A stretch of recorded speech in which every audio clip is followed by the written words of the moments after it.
1971 সালে চাকুলা ক্যান্টনমেন্টে প্রথম ব্যাচে ট্রেনিং নেই। ট্রেনিং শেষে এন্টি ট্যাঙ্ক মাইন নিয়ে আমরা জলঙ্গি বর্ডার ক্রস করে আমরা কুষ্টিয়াতে আসি। কুষ্টিয়া মিরপুরে অবস্থান করি। মিরপুরে অবস্থান করার পর টুকু ভাই তখন আমাদের কমান্ডারের দায়িত্বে ছিল। টুকু ভাই বললো যে ঠিক আছে, তোমরা মোটামুটি এখন তো একসঙ্গে যাওয়া যাবে না, এখন রাজাকার আছে, একসঙ্গে গেলে পরে আমরা ধরা পড়ে যাব। যাই হোক, আমাদেরকে ভাগ করে দেয়।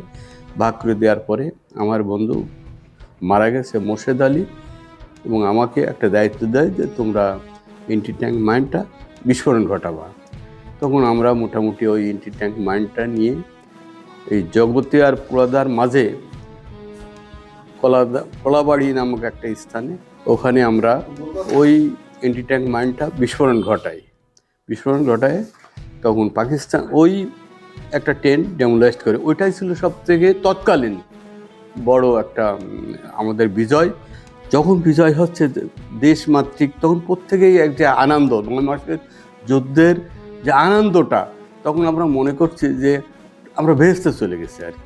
ওই 9 মাসের যুদ্ধে দেশের আপামর জনতা প্রত্যেকেই আল্লাহর কাছে ফরিয়াদ করছে যে আল্লাহ মোটামুটি আমাদের একটা দেশ স্বাধীন হোক।